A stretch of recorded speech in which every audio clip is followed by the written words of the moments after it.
Hello everyone, good morning. I hope सब लोग बढ़िया होंगे। मैं भी अच्छी हूँ और पढ़ाई सबकी अच्छी चल रही होगी, ये मैं उम्मीद करती हूँ, है ना। तो देखो क्या है कि अभी कुछ टाइम से मेरी पढ़ाई जैसी नहीं चल रही थी, अब मैं एक्टिव हूँ, फुल एक्टिव हूँ। अब बोल सकते हो थोड़ा तकलीफ हो रही है, लेकिन ठीक है, इट्स ओके। अगर कुछ चाहिए तो उसके लिए कुछ देना भी पड़ता है, और अपन सिर्फ अपना टाइम दे सकते हैं और उस टाइम पे अपन पढ़ सकते हैं जितना ज़्यादा अपन सोचें। और जो पढ़ रहे हैं उसको रिवाइज करना और प्रैक्टिस करना, ये बिल्कुल मत भूलना। देखो, अगर एक टॉपिक भी पढ़ रहे हो तो उसके तुरंत एमसीक्यू सॉल्व करना, चाहे कहीं से भी करो, बुक से करो, पीडीएफ से करो, किसी कोचिंग का वीडियो देख के करो। उससे क्या होता है कि थ्योरी पढ़ी और तुरंत उसके एमसीक्यू सॉल्व कर लिए तो आपका वो टॉपिक क्लियर हो जाता है, आपको याद हो जाता है, क्योंकि आपके ब्रेन में तुरंत उसका पजल बन जाता है ना। जैसे थ्योरी बस पढ़ ली और छोड़ दी तो आपको ये नहीं पता कि उससे कैसे क्वेश्चन बनेंगे, बट अगर आपने उसके 20-25 क्वेश्चन भी कर लिए ना तो आपको ये क्लियर हो जाएगा कि हाँ, इससे इस टाइप के क्वेश्चन बन सकते हैं। और मोस्ट प्रोबेबली अगर आप एमपीईएसबी के क्वेश्चन अगर करोगे तो आपको रिपीट भी हो सकते हैं, है ना। तो इसलिए ये बहुत बेनिफिट है इसका, और मैं करती हूँ ऐसा, इसलिए आपको बता रही हूँ कि आप भी अगर ऐसा करोगे ना तो आपका टॉपिक प्रिपेयर होगा और थोड़ा सा कॉन्फिडेंस बूस्ट होगा, है ना। अब देखो, अब टाइम बहुत कम है, 40 डेज़ भी अब शायद नहीं है ना।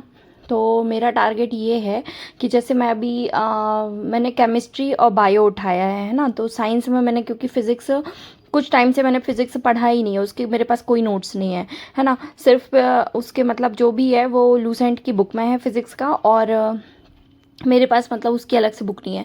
बाकी मेरे पास कोर्स है, तो कोर्स के वीडियोस भी मैंने अभी नहीं देखे। फिजिक्स मैंने छोड़ रखा था, ठीक है। थोड़ा बहुत पढ़ा है पहले कभी, लेकिन अभी नहीं पढ़ा है, तो मैंने उसको लास्ट में कर दिया, ठीक है। मैं उसको बाद में पढ़ूंगी। मेरा क्या बचा फिर, केमिस्ट्री और बायो मैंने थोड़ा थोड़ा पढ़ा है, तो इसको मैं फिनिश करूंगी। इस हफ्ते का टारगेट है मेरा, संडे से पहले इसको फिनिश कर दूंगी। तो ये मैं फिर नहीं पढ़ूंगी, इसके सिर्फ मैं क्वेश्चन सॉल्व करूंगी। जब कोई दिक्कत होगी तो थ्योरी एक बार देख लूंगी, है ना। तो आप भी अपना टारगेट बना लो कि क्या करना है। इसके साथ देखो, मेरा ये है कि मुझे डेली मैथ का कोई ना कोई टॉपिक करना है।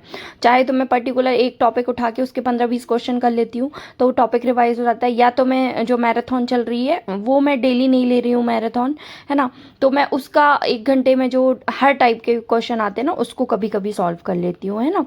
तो डिपेंड करता है कि मेरा मूड कैसा बन रहा है पढ़ने का, उस हिसाब से। पर मैथ करना ही है, करना ही है, ठीक है। तो ऐसा आप भी कर लो। मैथ और रीजनिंग को अलग से जैसे 1-1 घंटे नहीं पढ़ पा रहे हो तो आप या तो मैराथन वाले क्वेश्चन कर लो, तो आपका हर टॉपिक का कोई ना कोई क्वेश्चन आएगा सामने, तो आपको ये पता चल जाएगा कि हाँ, ये मेरे से बन गया, ये इसमें मुझे थोड़ा सा टाइम लगा, मतलब इसको रिवाइज करना है, तो उसको आप फिर अलग से पढ़ सकते हो, है ना। तो सच बताऊं तो मेरे पास अभी बहुत ज़्यादा टाइम नहीं है, मतलब मैं एक दिन में 3 सब्जेक्ट से ज़्यादा नहीं पढ़ पा रही हूँ, है ना।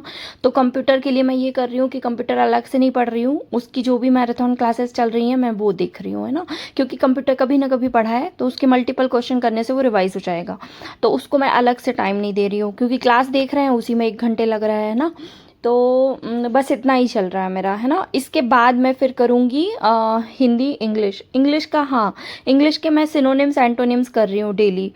और कल जैसे नहीं देख पाई थी मैं क्लास, तो ऑल्टरनेट अगर देख पा रही हूँ तो मैं कोशिश कर रही हूँ कि इंग्लिश के ऑल्टरनेट देखते रहें, है ना। क्योंकि उसमें भी कुछ टॉपिक कंप्लीट हो गए हैं तो उनका रिवाइज होता जाता है। दूसरा, सिनोनिम्स एंटोनिम्स ऐसे बैठ के पढ़ने से बहुत सारे एक साथ याद नहीं रहते, प्रैक्टिस करने से ही याद होते हैं, है ना। तो थोड़ा थोड़ा करके मैराथन देख के और एमसीक्यूज वगैरह करके अपना सब्जेक्ट पे थोड़ा सी पकड़ बनानी पड़ेगी, है ना। मेरा सिर्फ छूट रहा है अगर ना, तो हिंदी छूट रहा है जो मैं बिल्कुल नहीं देख पा रही हूँ, और मैनेजमेंट छूट रहा है, और जीके छूट रहा है, ये चीज़ें छूट रही हैं। तो मैं वही कह रही हूँ कि अभी मैंने कोशिश करी है कि इस हफ्ते में या नेक्स्ट वीक तक मैं ये जो सब्जेक्ट पढ़ रही हूँ इनको मैं अच्छे से पढ़ लूँ। उसके बाद फिर मैं इनमें से कोई एक सब्जेक्ट को ड्रॉप करके और मैनेजमेंट और हिंदी पढ़ूंगी, है ना। हिंदी मेरी सबसे वो है, ख़राब है, ये बोल सकते हो आप।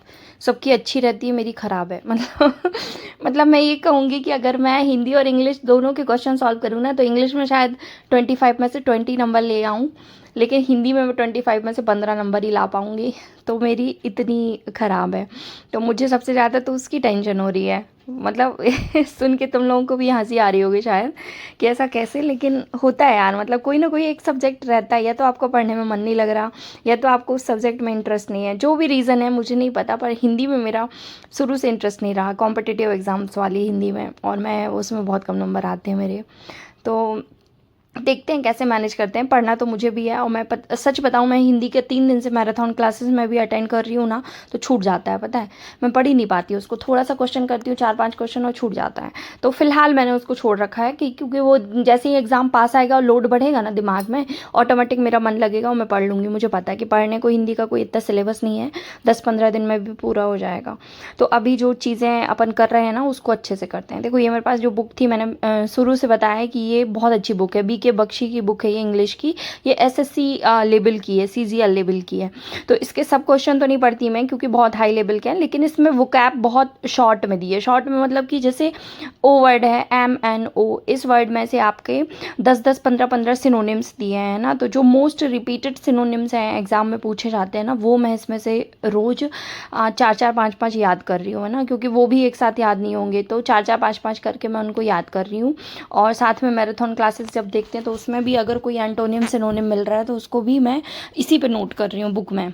तो आपके पास भी जो भी इंग्लिश का मटेरियल है ना, आप उसमें रोज अगर मैराथन क्लासेस देख रहे हो, एंटोनिम सिनोनिम मिल रहा है ना, आप उसको तुरंत नोट कर लेना, पता है। क्योंकि अगर एग्जैक्ट वही वर्ड आपको नहीं भी मिला ना, तो एक ही वर्ड के 5-6 मीनिंग होता है, कोई ना कोई वर्ड आपको 100% मिलेगा।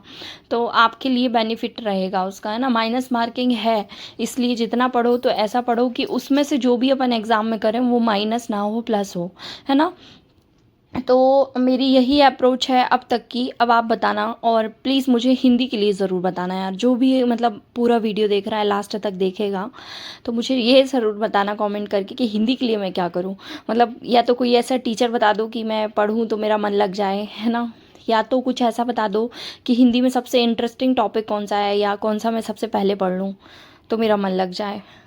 तो ये मेरे केमिस्ट्री के नोट्स हैं जो मैं आपको दिखा इसलिए रही हूँ कि पता है पूरे नहीं हो पाए थे। देखो, मैं तुमको बता रही थी ना, कुछ लोग कहते हैं कि दीदी आप अपने नोट्स शेयर कर देना या बता देना, इस टाइप का था। देखो, पहला पदार्थ की अवस्थाएं, पदार्थ हो गया था, फिर मैटर वाले टॉपिक को मैंने नोट नहीं किया, फिर ये एसिड बेस और सॉल्ट वाला है, इसके मैंने नोट्स अच्छे से बनाए थे। ये वाला चैप्टर मेरा बहुत अच्छे से हो गया। फिर पीरियोडिक टेबल हो गया, उसके बाद वाले 2-3 चैप्टर बचे हैं, हाइड्रोकार्बन और ये वाले। तो जितना है उतना तो मैं कॉपी से पढ़ रही, और जो नहीं है ना, वो मैं PDF के फॉर्म में डाउनलोड करके उससे पढ़ रही हूँ, है ना।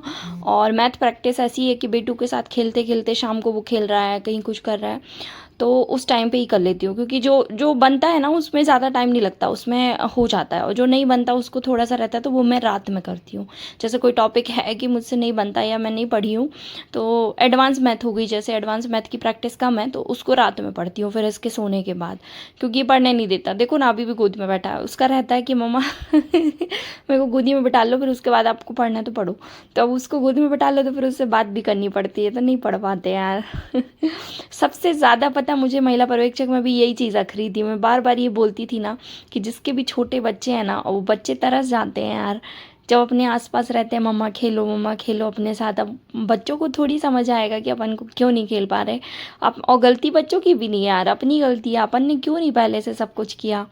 तो ठीक है, बट मुझे सच में सबसे बड़ा रिग्रेट इसी चीज़ का रहता है कि अगर अभी भी इस बार भी मैं चूकी ना, तो मुझे और किसी चीज़ का रिग्रेट नहीं है। मेहनत फिर से कर लेंगे, फिर से जब वैकेंसी आएगी फिर खड़े होंगे, लेकिन मतलब बच्चों के साथ जो टाइम निकालना चाहिए था, वो यहाँ वहाँ हो जाता है। तो ठीक है, 2 महीने की बात है, 2 महीने भी नहीं, 40 दिन की बात है। इसके बाद तो फिर है अपने पास टाइम हर चीज़ के लिए। तो उम्मीद करते हैं कि सब लोग अच्छे से पढ़ो।